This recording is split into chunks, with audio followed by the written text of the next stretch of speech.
करें आपका बंगाल क्या मतलब दो पक्ष हुए इसमें। एक तो नरमपंथी हुए। नरमपंथी तो ये कहते थे कि जो बंगाल विभाजन का विरोध हो वो सिर्फ बंगाल वाले क्षेत्र में हो, बंगाल वाले क्षेत्र में ही हो।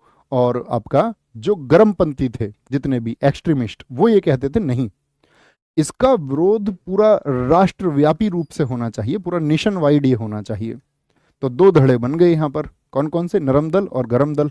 ठीक है, उन्होंने कहा कि भाई सिर्फ आपका बंगाल बंगाल में विद्रोह होगा या विरोध जो होगा वो बंगाल में होगा। उन्होंने कहा नहीं, पूरे देश में होना चाहिए।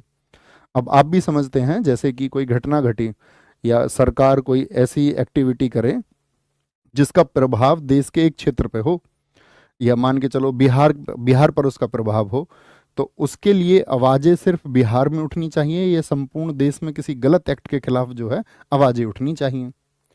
तो नरमपंथी कहते थे नहीं, पूरे देश में इसको उठाने का कोई फायदा नहीं है, सिर्फ बंगाल भर में विरोध हो। ठीक है, तो क्या बोलेंगे यहाँ पर, ये चीजें शुरू हो गई और ये बंगाल आपका क्या बोलेंगे यहाँ पर, स्वदेशी आंदोलन की शुरुआत हो गई। याद लिख लेना यहाँ पर एक बात लिखना, स्वदेशी आंदोलन का नेतृत्व किन लोगों ने किया। ये सबसे पहले तो प्रस्ताव लिखिए, स्वदेशी आंदोलन का प्रस्ताव किसने प्रपोजल दिया था कि भाई ऐसा करना है। स्वदेशी आंदोलन का जो प्रस्ताव दिया था वो दिया था कृष्ण कुमार मित्र ने, बहुत पूछे जाते हैं। कृष्ण कुमार मित्र, लिखिए प्रपोजल ऑफ स्वदेशी मूवमेंट, प्रपोजल ऑफ स्वदेशी मूवमेंट, प्रपोजल ऑफ अगस्त 1905 को। और यहाँ पर जो नेतृत्व किया इसका नेतृत्व, इसका नेतृत्व यानी कि लीडरशिप जो रही वो सुरेंद्रनाथ बनर्जी, हम आपको पहले ही बता चुके हैं। सुरेंद्रनाथ बनर्जी एक प्रभावी नेता थे, सुरेंद्रनाथ बनर्जी। और साथ में आपका दूसरे व्यक्ति थे आनंद मोहन बोस, आनंद मोहन बोस, आनंद मोहन बोस। किसके पास में लीडरशिप रही, लीडरशिप, लीडरशिप रही सुरेंद्रनाथ बनर्जी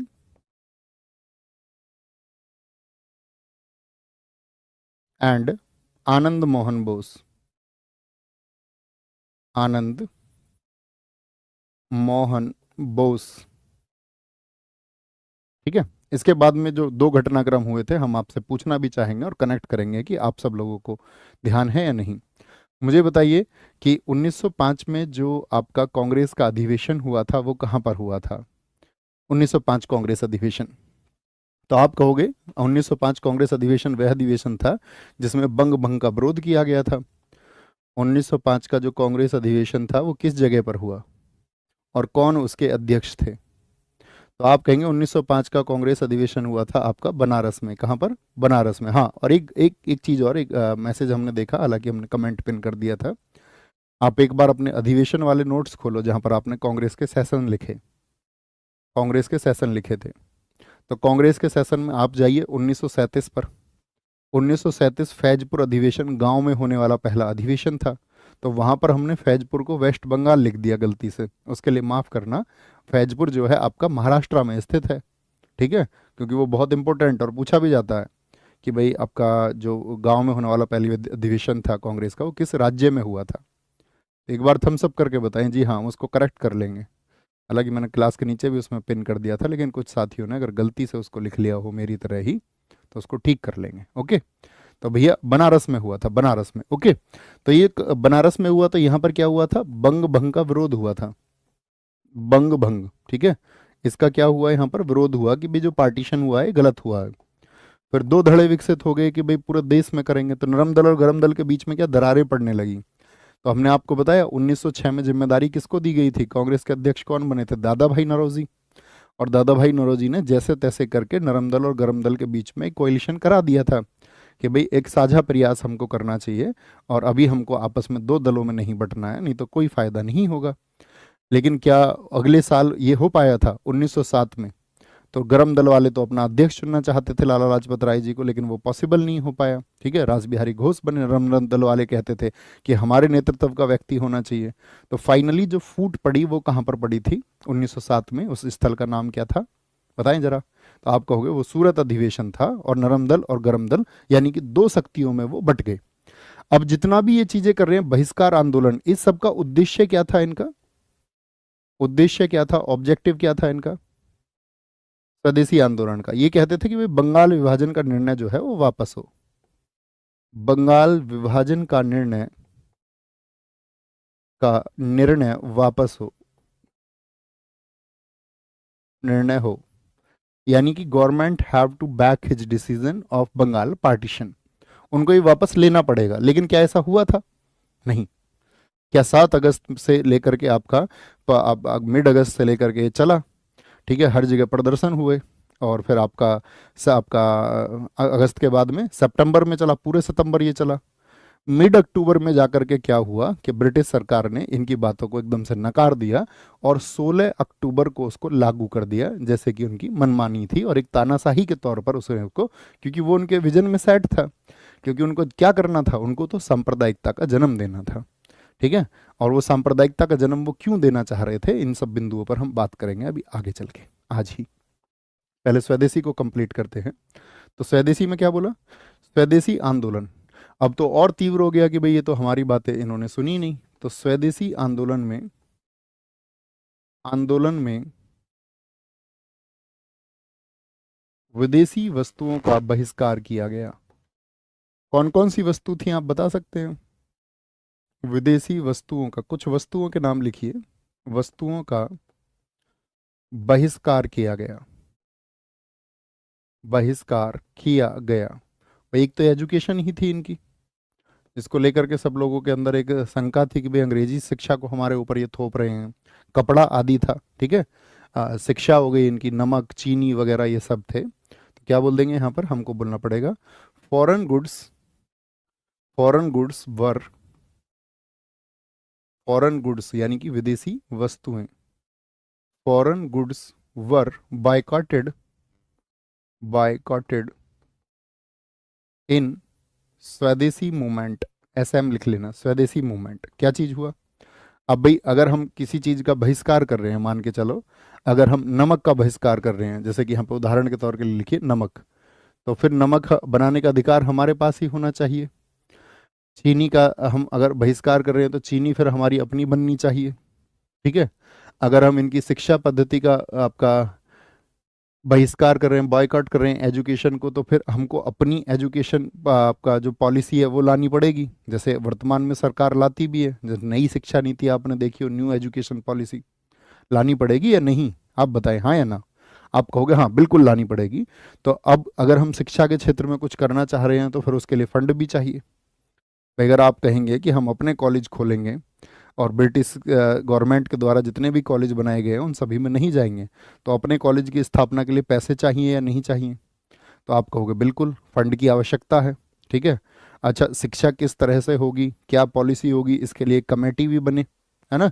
तो ऐसे बहुत सारे काम इस समय पर हुए जो कम्पिटिटिव एग्जाम में बहुत पूछे जाते हैं। तो सबसे पहले बनी कि भी स्वदेशी कैसे चलाया जाएगा, तो उसके लिए स्वदेशी बांधव समिति का गठन हुआ। स्वदेशी बांधव समिति का गठन, स्वदेशी बांधव समिति का गठन,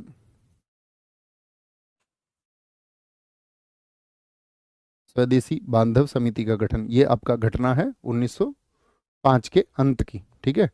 और ये गठन हुआ आपका अश्विनी कुमार दत्त के द्वारा। अश्विनी कुमार दत्त इसके अध्यक्षता इनको सौंपी गई, अश्विनी कुमार दत्त। तो इसको क्या बोलेंगे, इसको इंडिजिनस बांधव कमेटी बोल दो या स्वदेशी बांधव कमेटी बोल दो, एक ही बात है। ठीक है। एक बनाई गई यहाँ पर डॉन सोसाइटी, डॉन सोसाइटी, डॉन सोसाइटी। और डॉन सोसाइटी किस लिए थी, ये भी शिक्षा के लिए ही थी, लिख लेना। किसके लिए? ये शिक्षा के लिए थी। वे शिक्षा व्यवस्था कैसे चलेगी अगर हम बाहर की शिक्षा को बहिष्कृत कर रहे हैं, तो फॉर एजुकेशन। और इसकी अध्यक्षता दी गई सतीश मुखर्जी को। और ये कार्य किस जगह पर हो रहे हैं सारे बताओ जरा, स्थल कौन सा है, स्थल आपके मस्तिष्क में होना चाहिए। सतीश कुमार मुखर्जी को ये जिम्मेदारी दी गई। तो ऐसा तो कोई साथी नहीं होगा जो बंगाल के अलावा कुछ और सोचता हो, बंगाल के अलावा, ठीक है। सर वापस हो गलत लिख गया है, क्या हो गया है? बंगाल विभाजन का निर्णय अच्छा, बंगाल विभाजन का निर्णय, निर्णय वापस हो, वापस नहीं लिखा हमने। चलो ये तो तुम भी लिख सकते हो यार, जो मैं बोल रहा हूँ उसको सुना करो, है याद दिलाते तो वो भी ठीक है, कोई दिक्कत नहीं है उसमें। क्या बोलेंगे? डॉन सोसाइटी, शिक्षा के लिए सतीश कुमार मुखर्जी। एक संगठन बना स्वदेश प्रचारिणी सभा, स्वदेश की वस्तुओं के बारे में लोगों के अंदर अलख भी तो जगानी होगी। स्वदेश प्रचारिणी सभा, प्रचारिणी सभा, भाई लोग जानेंगे नहीं तो कैसे फॉलो करेंगे। ये बंगाल में ना होकर के ये पुणे में था, पुणे में। और इसको बनाया आपका बाल गंगाधर तिलक ने, क्योंकि उनकी कर्म भूमि जो थी वो विशेषतः महाराष्ट्र ही थी। बाल गंगाधर तिलक, ठीक है। स्वदेश प्रचारिणी सभा, इसकी बहुत सारी शाखाएं बनी। स्वदेश प्रचारिणी असेंबली की, स्वदेश प्रचारिणी असेंबली लिख लेना इसको, स्वदेश प्रचारिणी असेंबली। तो इसको बहुत जगह बहुत सारे लोगों ने इसका नेतृत्व किया देश भर में। जैसे कि अगर हम आपको बताएं, आपका यहाँ पर दिल्ली में सैयद हैदर रजा थे। तो कभी भी पूछे दिल्ली में आपका स्वदेशी आंदोलन को कौन लीड कर रहे थे? सैयद हैदर रजा थे। मद्रास में जो चेन्नई अर्थात तमिलनाडु में, यहाँ पर चिदम्बरम पिल्लई थे। चिदम्बरम पिल्लई, चिदम्बरम पिल्लई थे। पंजाब और उत्तर प्रदेश वाले क्षेत्र में अजीत सिंह जी थे। पंजाब, पहले पंजाब लिखें, पंजाब, पंजाब वाले क्षेत्र में या उत्तर प्रदेश वाले क्षेत्र में कौन थे? अजीत सिंह। अजीत सिंह जानते हो अगर अजीत सिंह कौन है? जब भगत सिंह जी को पढ़ाएंगे तब। लाला लाजपत राय, भगत सिंह जी ने अपनी माताजी से कहा था ना ये कि मैं जो उनकी माताजी उनसे जेल में मिलने जाएंगी तो वो प्रकरण हम आपको सुनाएंगे। एक क्रांतिकारी व्यक्ति थे अजीत सिंह जी, सरदार भगत सिंह जी के चाचा थे। इन्होंने आपका ब्रिटिश सरकार के खिलाफ एक आंदोलन चलाया था, पगड़ी संभालो जट्टा आंदोलन, पगड़ी संभाल जट्टा आंदोलन, वो भी इन्होंने चलाया था। मतलब बहुत रिवॉल्यूशनरी थे ये, ठीक है। तो और अगर मैं कहूँ कि भगत सिंह के विचार जो हैं, जैसे कि एक तो विचार उनके साहित्य को पढ़ के पैदा हुए, बहुत विचारकों को उन्होंने पढ़ा, ठीक है। वो लेनिन से बहुत प्रभावित थे, मार्क्स से वो बहुत प्रभावित थे। लेकिन अगर हम बोलें कि भारत में वो सुभाष चंद्र बोस और साथ में आपका अपने चाचा अजीत सिंह जी से, इनसे बहुत प्रभावित थे, ठीक है। तो ये क्या हो गया, जगह जगह प्रचार होना शुरू हो गया, प्रचार होना शुरू हो गया। और डॉन सोसाइटी जो बनी थी उसने कहा कि भाई हमको अगर अपनी चीज़ें बनानी है तो हमको तो एक तो पैसे के लिए कोष बनाना पड़ेगा, फंड बनाना पड़ेगा। तो फंड की बात यहाँ पर हुई, क्या बोलेंगे? एक शिक्षा कोष बनाने की बात हुई, लिखना क्या बोलेंगे? एक साथी आपका राष्ट्रीय शिक्षा कोष की स्थापना हुई। राष्ट्रीय शिक्षा कोष, नेशनल एजुकेशन फंड, बगैर पैसे के थोड़ी होगा कुछ। राष्ट्रीय शिक्षा कोष की स्थापना, राष्ट्रीय शिक्षा कोष की स्थापना, ठीक है।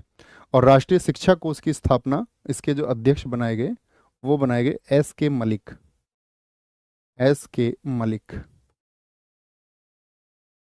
कब हुई थी राष्ट्रीय शिक्षा कोष की स्थापना? ये सब घटनाएं 1906 की हैं।